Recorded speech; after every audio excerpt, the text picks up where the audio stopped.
There seems to be a lot going on in the world at the moment. I guess there always is. I guess there always has been. I thought I'd begin with just naming some of the many major seeming issues that there are at the moment, and I realised that actually if I did that, that would probably be the entire length of a talk. I guess we all know which are most pressing in our own minds. And it came up as one of the comments, questions in the context of last week's talk that what do we think of as the place of ethics, of Sila in Sanskrit, within the Zen tradition? Do we give that enough weight? And of course, in other Buddhist traditions, ethics are seen as absolutely central. If we think about the Eightfold Path, it's traditionally divided into meditation, insight, which we might also want to call wisdom or understanding, and of course ethics, Sila. I remember the first Dharma talk I ever went to was actually by a Tibetan teacher down in Bristol. It was a really good talk, in some ways quite depressing for somebody who wanted to gain terrific insight and view true reality, as I was very much a kind of rookie semi-Buddhist then. What did he talk about? He talked about the Lam Rim, the graded path of Tibetan Buddhism. The basic conclusion of which is, well, as a lay person, as a non-monk, you're not going to have enough time to ever really practice meditation, to attain the concentration states, to gain much insight that way. So what are you left with? Well, basically you're left with ethics, you're left with keeping the precepts, you're left with being aware of and thinking carefully about your relationship with the world around you and those people around you. Which, while in one sense it was quite depressing, also made quite a lot of sense. And traditionally we see these three aspects of Buddhism. There's a nice Buddhist image of three sheaves of corn in a field. You need all three. Two on their own, they're never going to stand up. I quite like the idea of a three-legged stool myself. That, you remove one of the legs, there's no way you're ever going to sit on that. So ethics really has a central, almost foundational role within most traditions of Buddhism. And yet maybe for various reasons, that doesn't tend to get foregrounded in Zen. We're very keen on our emptiness, taking that, giving it actually its value, its meaning, its significance and groundlessness.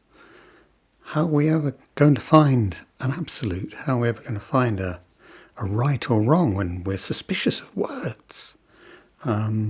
So does the idea of emptiness mean that there is nothing to say, no judgment? Stop discriminating, stop picking or choosing. We might even hear a wonderful ordinary mind teacher like Barry Majid say, experience the perfection of this moment, the perfection of everything. Everything is just truly expressing itself. We might misunderstand that radically as meaning, yes, you live in the best of all possible worlds. There's no problem. It's just a question of how you look at reality. We might think, see the perfection and all the bad stuff just doesn't matter. No worries, no problem. Or we might think, yes, because my spiritual practice is about something altogether higher, altogether above this mundane world. I really want to experience the world of perfection because, frankly, this world sucks. All of which are like I said, in their own way, completely understandable, but also completely wrong. Maybe there's another reason too. Maybe it's because if we're minded to be very high-minded, and if we like rules, we're probably going to go down the Theravadan route, very much a kind of ethical at the forefront. Maybe if we're attracted towards Zen, we want some of the fun stuff. We want to blow our minds. We want to voyage where no mind has ever voyaged before. Boldly go where only Buddhas dare to go. I mean, did a talk on Lord of the Rings a few weeks ago. This is definitely Star Trek territory, isn't it? But this is ordinary mind. This is ordinary mind. This is being in the world. This is being as the world. Which is why Joko Beck was always more interested in how you were getting on with your mother than your great revelatory insight experience. Why? Because it's out in the world in our actual relationships that we do the work of practice, of insight. And of course, being out in the world, well, yeah, that is ethics. That is ethics in practice for all of us, all the time.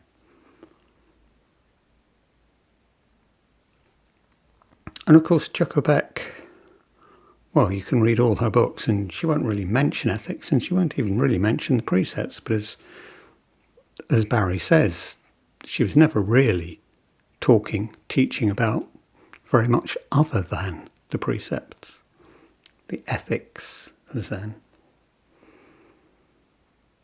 So perhaps we should pay attention. Okay, if we park Zen and we park Buddhism for a moment, and we think what we mean about ethics more generally, normal Western approach to ethics, how are we going to ground our ethics? What are we going to refer back to that tells us whether this is good or bad, right or wrong, justified or unjustified?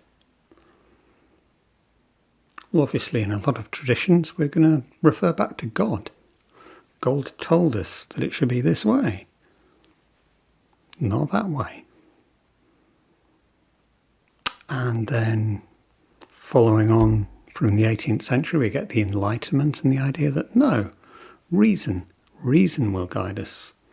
Thought, thinking this through from first principles. We might take that as human behaviour. We might take it as the laws of reason itself. We might go down the route of utilitarianism. What would bring about the greatest good for the greatest number? We can debate about that. We can argue about that.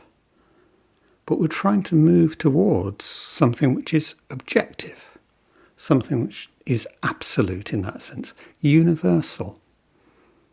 And we talk about this as universalism, something which is going to apply for all time, in all places.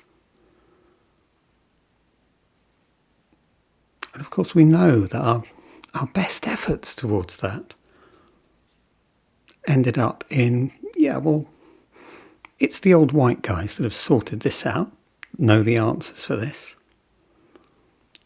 And then of course that realisation itself, and everybody goes, excuse me, but I'm not quite sure about that.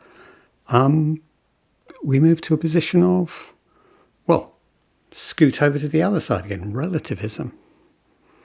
Yes, all cultures have their own ways of understanding things, their own rules. So from your Western, supposedly universalist point of view, you say, Islamic women are oppressed, they're forced to wear the hijab.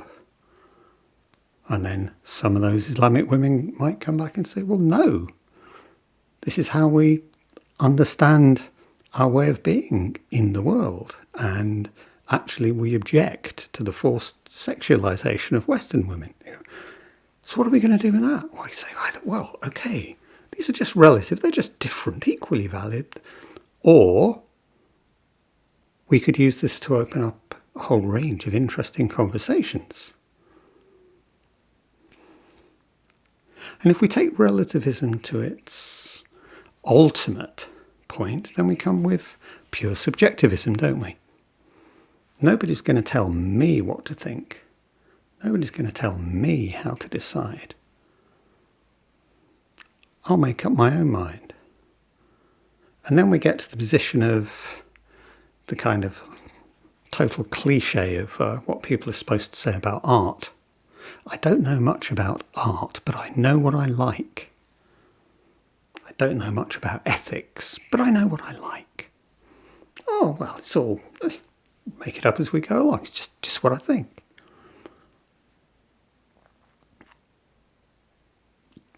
Can we not do better than that? Actually, are these even the choices, really? But this is the way we tend to get things presented. Either universalism or relativism or just some kind of subjectivism.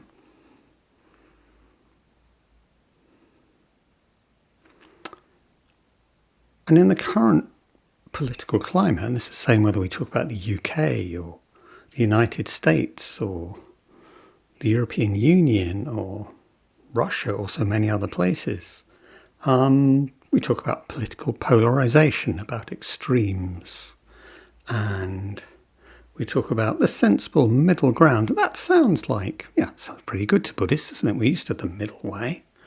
Not too much of this, not too much of that. We'll find straight down the centre. And yet, of course, we know that this middle way doesn't really exist. This middle way is just a kind of, generally speaking, a fudge and an excuse for not actually talking seriously about anything. I realise I should probably actually try and justify that. That's another 8 talks. But, okay, let's take a tiny example. Let's take abortion law. You move from a position where abortion is illegal and prosecutable, and collectively as society we seem to come to the conclusion that that's really not appropriate, and we have feminism giving some very good arguments why that's just not appropriate at all. And so we move to positions, we get Roe versus Wade in the States, but then we get individual states passing laws which make it very difficult to get an abortion. And it stays itchy. And then suddenly we find it's swung again because we never really resolved anything properly. Or even in this country where we've just had the more or less decriminalisation of chunks of abortion law. But abortion was first kind of not made illegal, or sometimes not made illegal, in the 1960s. And we're talking, 60 years later, and we're still trying to sort out this fudge because we came to a position that everybody could just about live with without ever really resolving anything. And of course, this moves, like we say, what's sensible middle ground moves. And a large part of what the hard right are always trying to do is move the middle ground. And there's this wonderful term, the Overton window, which is what it's acceptable to say, what it's acceptable to do. And the aim is always to nudge this in a direction that what was completely unacceptable now becomes somewhat acceptable. And then, well, that's just the way that everybody talks. That's just what everybody says. And suddenly we find ourselves in a position which, we had this very large right-wing rally in London last weekend, largest in decades, and a relatively small counter-demonstration led by, amongst other people, the veteran Labour MP Diane Abbott, first black woman MP,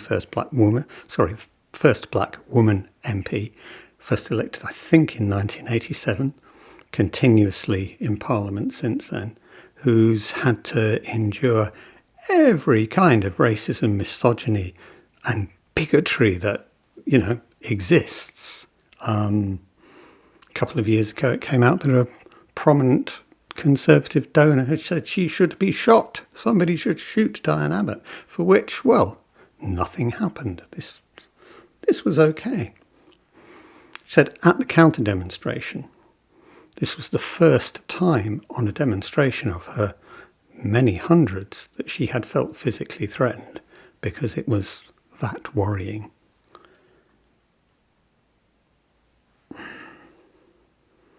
Where do we go with this? Where do we go when the window moves? This middle ground. And of course, truth and lies, and sometimes paradoxically, we find that truth becomes lies and lies becomes truth.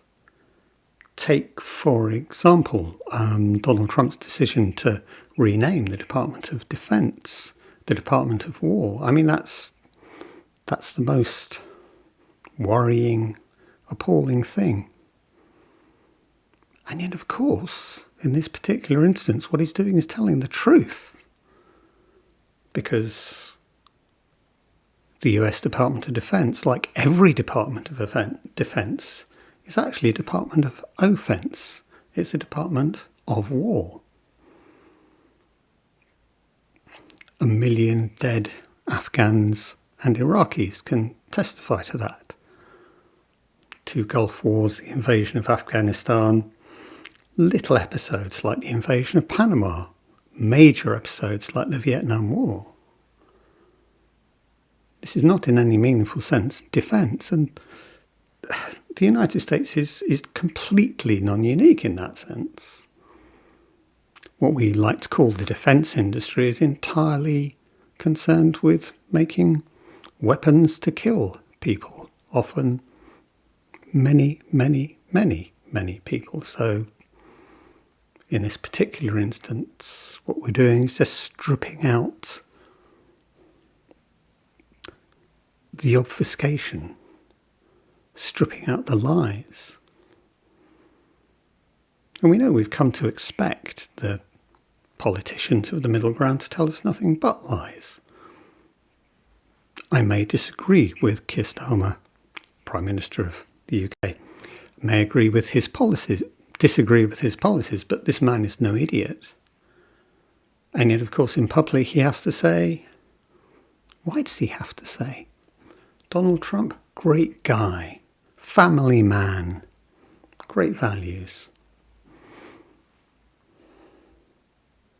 And this is how we are.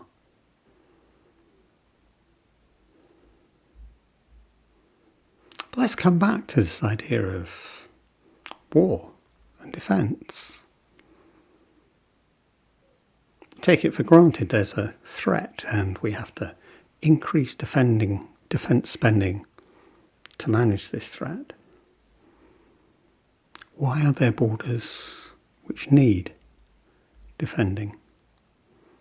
In fact, we could ask the serious questions. We could ask, why borders? Why nations? What are they for? How do they actually function? What's the consequences of this? Can we actually dare to think really outside the box? Can we dare to think really in terms of non-separation, which ultimately our foundations of Zen invite us to do? Are we happy doing that? Dare we do that? Ask in all innocence, but also not be prepared to accept the usual easy answers. The temptation is always to fall back into absolutes, right and wrong, good and bad, blaming, banning, cancelling, asking for punishment, asking for judgment and punishment, perhaps asking for retribution. But the question here is, what are we wanting? What do we want of this? And how are we going to try and, how are we expecting it to be brought about? What are we asking for?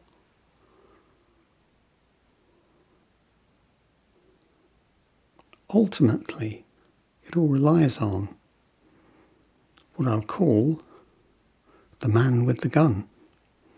Maybe we're talking Rambo here. Somebody's got to sort it out. Some authority.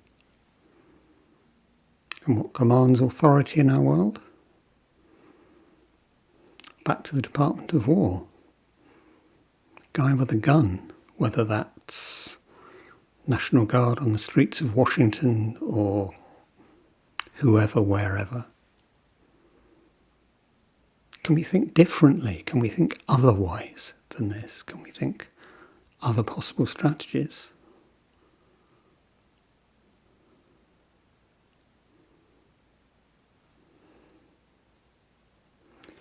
Does perhaps Sangha and the Buddhist tradition offer us the possibility of a different approach? One which is pragmatic in a different sense. We used to politicians thinking pragmatically, by which they mean what will get me elected in 3 years' time. We might think of pragmatic in a different sense. Given that we can never know the true infinite complexity of the conditions of anything, that's part of the nature of codependent arising, that's part of the nature of, or the non-nature of emptiness itself. But how much can we hold? And being aware, and founded in not knowing, how much can we hold in this moment in response to this situation, whether that's immediately in front of me or in the world? Situational, but not in a just straightforward. Straightforward's the wrong word.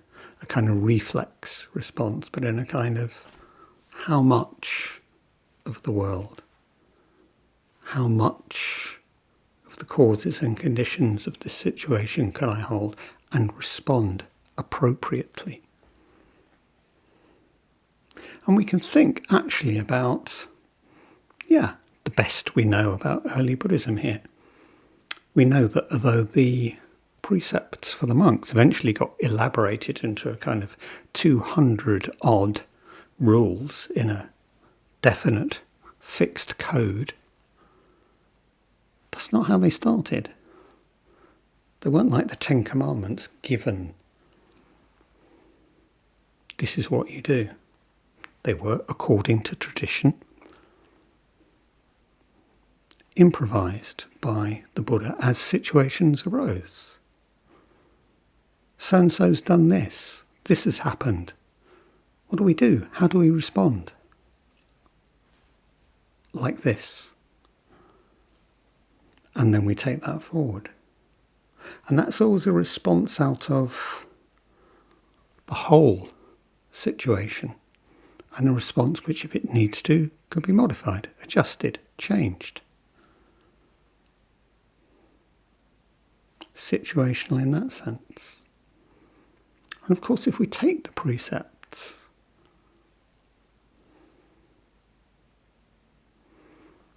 are they about judgment? Are they about punishment? Are they about... Well, no.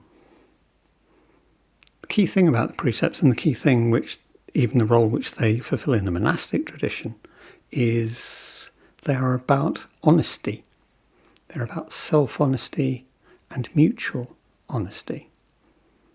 about not lying, about not dissimulating.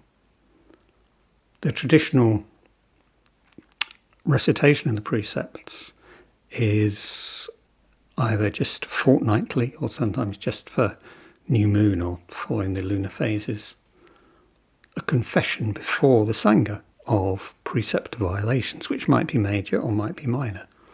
And it's true, there are, I think, traditionally 3 breaches of good form which could get you chucked out of the Sangha. But apart from that, it's about acknowledgement, about honesty before others, about sharing and understanding of the situation.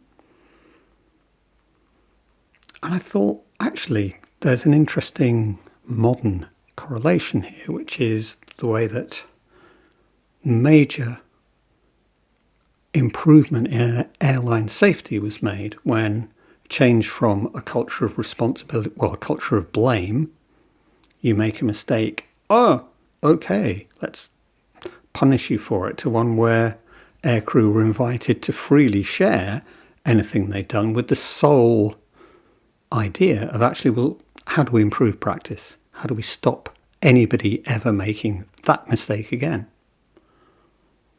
And that's very different from the model which still seems to exist in most health systems, whereby we're permanently terrified of litigation, management, suppress, whistleblowing.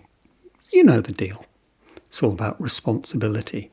It's all about who can we fire for this, who can we blame for that, rather than, well, no, how do we improve the situation? How do we collectively move forward? And I think there's a really interesting model that Sangha offers us for that. Not that we have major wrongdoing, at least I certainly hope not. Not that people bring forward too many problems within Sangha, and sometimes I do wish we'd feel free to disagree with each other more, because modelling disagreement is probably one of the most important aspects of relationship. As it may. Because we have to acknowledge that a life of practice is not a life of blinding insight and spiritual attainment. It's a life of mistakes.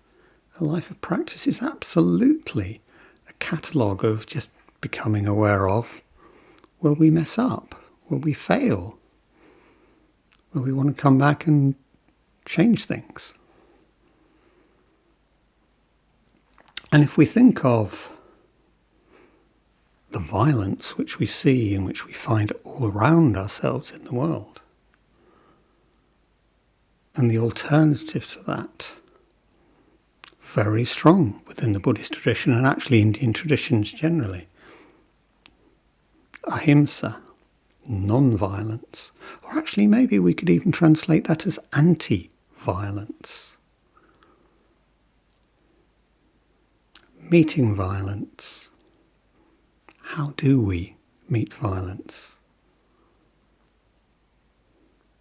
Well, partly simply just by the non-action of our own practice.